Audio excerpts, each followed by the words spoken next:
অন্তর্বর্তী সরকারের প্রধান উপদেষ্টা অধ্যাপক ডক্টর মোহাম্মদ ইউনূস পদত্যাগ করবেন না। তার ক্ষমতা প্রয়োজন নেই, কিন্তু বাংলাদেশের জন্য ডক্টর ইউনূসের প্রয়োজন আছে। শুক্রবার নিজের ফেসবুক পেজে প্রধান উপদেষ্টার আইসিটি বিষয়ক বিশেষ সহকারী ফয়েজ আহমেদ তৈয়ব এসব কথা বলেন। সেই সঙ্গে তিনি সরকারকে রাজনৈতিক দলগুলোর সঙ্গে আরও নিবিড়ভাবে নিয়মিত আলোচনা বসতে, তাদের মতামত নিতে এবং কোনো ধরনের বিচ্ছিন্নতা এড়িয়ে চলার পরামর্শ দিয়েছেন ফয়েজ আহমদ। ফয়েজ আহমেদ তৈয়ব ফেসবুক পোস্টটিতে বলেন, অধ্যাপক ডক্টর মোহাম্মদ ইউনূসের ক্ষমতা প্রয়োজন নেই, কিন্তু বাংলাদেশের জন্য, বাংলাদেশের শান্তিপূর্ণ ডেমোক্রেটিক ট্রানজিশনের জন্য ডক্টর ইউনূস স্যারের দরকার আছে।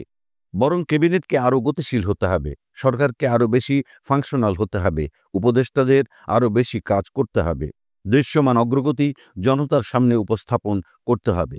এই ব্যাপারে কোনো দ্বিমত থাকতে পারে না। আমাদেরকে দেখাতে হবে যে গণ অভ্যুত্থান পরবর্তী জনতার সম্মতিতে ক্ষমতায় এসে প্রফেসর সাফল্য দেখিয়েছেন। বিশ্ব সম্প্রদায়ের কাছে ডক্টর মোহাম্মদ ইউনূসের সম্মান আছে, এটা রক্ষা করা আমাদের দায়িত্ব। আমি মনে করি সরকারকে এখন থেকে রাজনৈতিক দলগুলোর সঙ্গে আরও নিবিড়ভাবে আলোচনায় বসতে হবে, নিয়মিত বসে এবং বিভিন্ন বিষয়ে তাদের মতামত চাইতে হবে। কোনো ধরনের বিচ্ছিন্নতা কাম্য নয়। পাশাপাশি সেনাবাহিনীও রাজনীতিতে নাক গলাতে পারবে না। আজকের দুনিয়ায় কোনো সভ্য দেশের সেনাবাহিনী রাজনীতি করে না। তাই ডিসেম্বরের মধ্যে নির্বাচনের বক্তব্যে সেনাপ্রধান জুরিসডিকশনাল কারেক্টনেস রক্ষা করতে পারেননি। তবে সেনাবাহিনীকে প্রাপ্য সম্মান দেখাতে হবে, আস্থায় রাখতে হবে। সেনাবাহিনী প্রশ্নে হুট করে কিছু করা যাবে না, হঠকারী কিছু করা যাবে না।